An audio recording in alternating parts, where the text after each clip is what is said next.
This is Iza, your randomly host speaking. Start from 1, 2, 3. Hey, halo, ketemu lagi di podcast fenomenal This Hearing. Hey, ayo dengerin biar smiley. Oke, kali ini kita berada di episode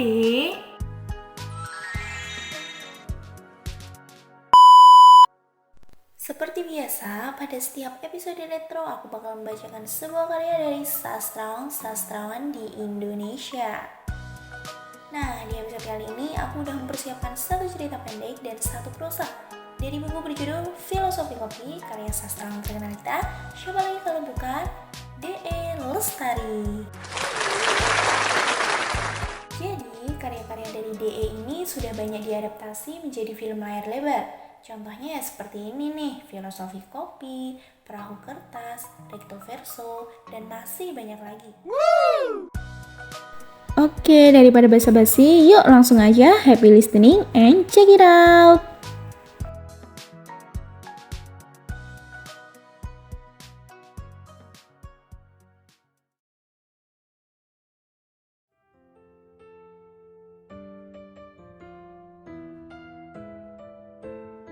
Sederet angka mencuat dari kertas putih, menusuk mata Lana. Ada sebersih takjub juga ngeri.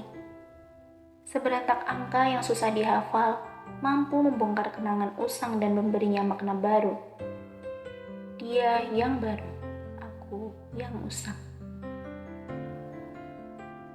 Ruang tunggu selalu memancing dilema dalam hatinya, tapi tidak pernah seperti ini. Lana betul-betul tergerak untuk menelepon. Mungkin karena Lana sudah tak yakin kapan akan kembali. Akankah dirinya kembali? Lana memencet 4 angka pertama dari 10 digit yang tertera.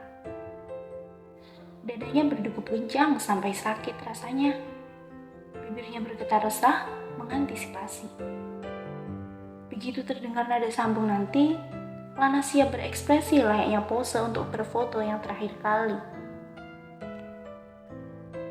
Kata apa kabar akan meluncur dengan semangat penghabisan mentari sore sebelum dipadamkan malam. Lalu ia lancarkan speaker basa-basi dalam urutan yang tepat. Seperti yang selalu dilatihkannya dalam hati sebelum lelap tidur. Agar percakapan mereka tercatat sejarah sebagai yang paling mengasyikkan. 2 angka sebelum digit terakhir. Jarinya tertahan oleh detik yang tahu-tahu beku. Detik yang tahu-tahu melebar dan membentangkan 23 tahun perkawanan. Dia selalu memuja Lana, begitu kata semua orang. Tapi mereka tidak bisa bersama karena alasan yang tak perlu dipertanyakan lagi. Kamu itu baja bermesin BMW, begitu Lana mengungkapkan padanya saat didesak. Lana kenal banyak BMW bermesin bajaj, tapi semua itu habis ia hina-hina. Untuk benar-benar bersanding sebagai pacar Lana, seseorang harus jadi mobil mewah Eropa luar dalam. Kamu cukup jadi kacung intelektualku saja, kata Lana padanya. Mereka berdua lantas tertawa-tawa. Mereka suka perumpamaan itu. Sekalipun hatinya patah setiap kali kata kacung terlontar dari bibir Lana yang menguncup menggemaskan. Dia ingin jadi pendekar sakti, seorang master, ilmuwan kaya raya yang menciptakan temuan-temuan hebat untuk memajukan umat manusia. Sedangkan Lana ingin jadi anggota dari kelompok ultra elit yang memperoleh teknologi dari makhluk Mars untuk membangun koloni rahasia di bulan. Mereka percaya teori konspirasi dan secara berkala bertukar informasi yang dikarang sendiri. Tak ada orang lain yang mampu menghibur Lana sebegitu sempurna, memuaskan rasa humornya, dan menjajal daya khayalannya. Masa kuliah mereka habiskan di tempat yang berbeda. Dia kuliah di UI, dan untuk itu terpaksa menumpang di dapur pamannya di Lenteng Agung, karena beliau beranak 8, dan itu salah satunya tempat yang masih muat digelar kasur. Sedangkan Lana kuliah di USD, yang mengharuskannya tinggal di Los Angeles. Sama-sama LA. Baru kalau diuraikan perbedaan kelasnya terlihat bercanda mereka selalu. Suatu hari, dia bilang kalau dia punya pacar. Baru seminggu. Seorang gadis tingkat akhir yang lugu, kaku, dan tidak seru. Tidak percaya, tidak suka, dan tidak peduli ada tidaknya konspirasi global selama nasi tersaji di meja makan keluarganya. Selama adzan masih berkumandang 5 kali sehari. Kenapa kamu bisa suka? Lana bertanya. Karena dia mau sama saya, dia menjawab spontan. Lana tertawa keras dan lama. Ia hanya tersenyum dan menunggu. Lana usai. Saya akan menikah, lanjutnya saat. Bagaimana kamu bisa menikahi orang yang baru kamu kenal, yang tak seru, yang tak bisa menghargai keunikan pikiranmu, yang tak bisa kamu ajak bercanda dan berhayal semalam suntuk? Cecar Lana yang mulai marah karena percakapan itu makin tidak lucu. Dia diam, menatap Lana dengan lelah. Dia jemu menanti yang tak pasti. Dia jenuh menjadi pihak yang tak berdaya. Manusia mana yang tidak, pikir Lana. Namun dirinya tak bisa berbuat apa-apa. Keadaan mereka terlampau jauh berbeda. Terkadang Lana berpikir, keajaibanlah yang melahirkan manusia satu ini. Bagaimana mungkin lingkungan serba kekurangan, kolot, konservatif, ortodoks, kampungan, dan segala adjektif yang menandakan sindrom sosial mampu menghadirkan dia yang sebegitu canggih dan gila. Seolah dia terbelah dalam dunianya bersama Lana dan bersama sisa dunia tanpa Lana. Lana ingat saat terakhir kali nomor itu tertera di layar ponselnya. Besok saya lamaran, doakan ya. Lana tergelis sendiri. Apa yang harus didoakan?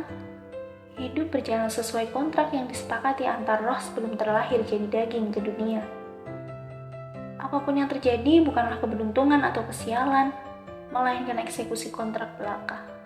Jadi, apakah seseorang bisa dibilang sial kalau sebenarnya kesialan itu direncanakan? Akhirnya Lana tak tahan lagi. Menelepon membabi buta. Saya mohon jangan pergi melamar ke sana. Kalau kamu menikah, saya akan jadi orang paling kesepian di dunia. Kalau perlu, saya yang melamar ke orang tua kamu. Ia memotong, dingin, seolah disusupi roh asing yang tak kenal Lana. Selama ini, kamu cuma mengenalku dalam versi yang kamu mau. Aku begitu karena kamu. Kamu tidak pernah tahu siapa diriku sebenarnya. Lana menggeleng. Tidak mungkin. Barangkali ia salah sambung. Perjanjian macam apa ini? Benarkah ini roh yang sama? Teman sebangkunya sejak SMA yang selalu berkata mereka adalah sejiwa terbelah dua. Anaknya yang paling besar sudah mau SD. Mereka masih tinggal di rumah yang sama. Lana tahu itu dari seorang alumni. Dan kamu belum menikah? Temannya itu bertanya hati-hati. Lana menggeleng ringan dengan ekspresi yang bikin iri. Ada kemerdekaan di sana, penerimaan, dan keberanian untuk menjadi beda.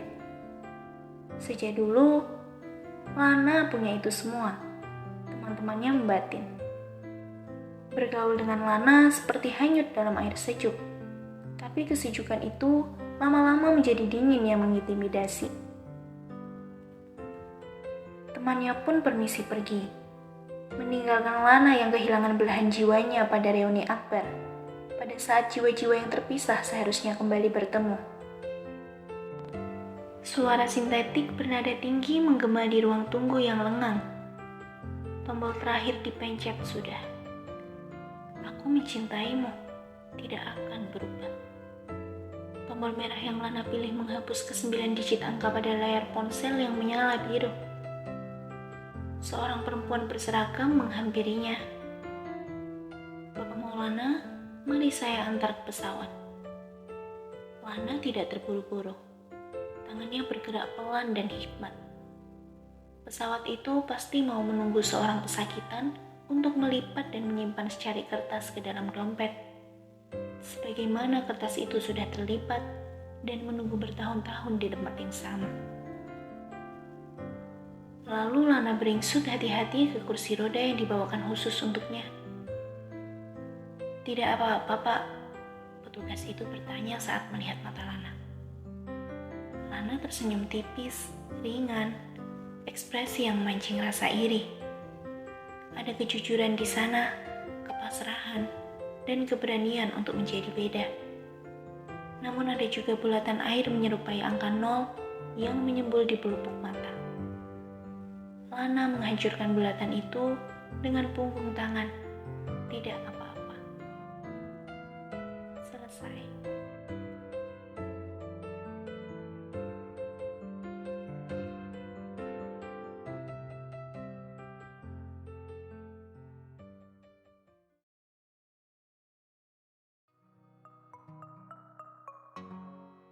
Oke guys, sebelum kita lanjut, aku akan mengulas sedikit nih tentang cerpen yang barusan aku bacain tadi, yaitu berjudul Lara Lana.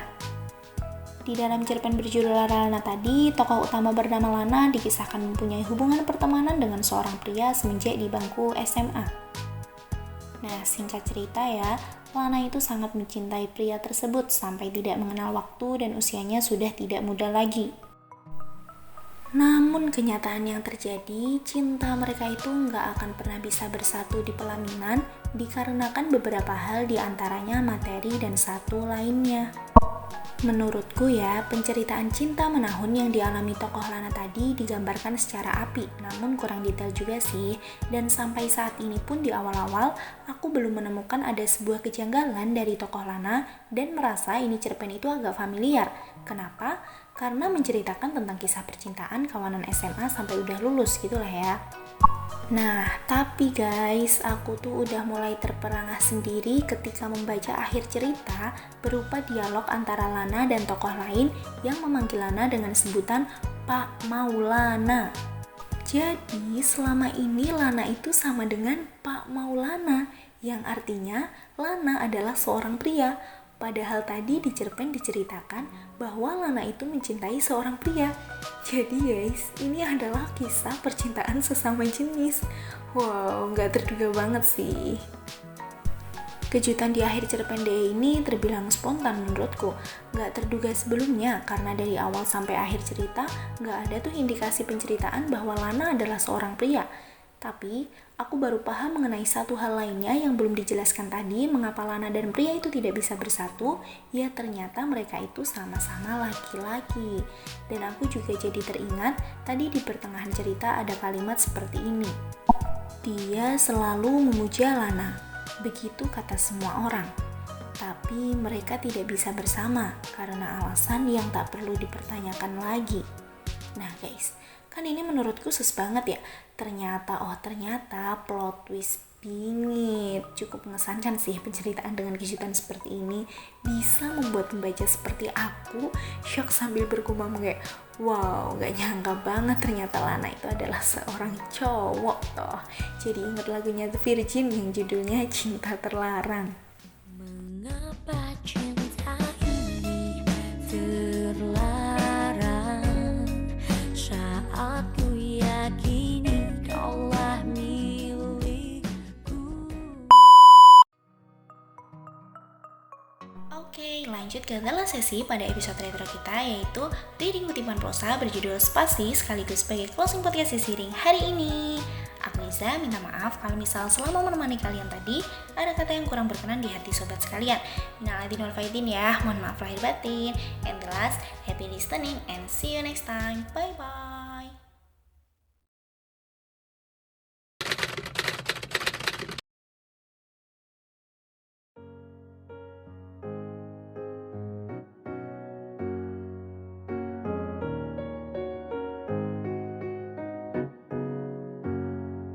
Seindah apapun huruf terukir, dapatkah ia bermakna apabila tak ada jeda? Dapatkah ia dimengerti jika tak ada spasi? Bukankah kita baru bisa bergerak jika ada jarak? Dan saling menyayang bila ada ruang? Kasih sayang akan membawa dua orang semakin berdekatan. Tapi ia tak ingin mencekik, jadi ulurlah tali itu.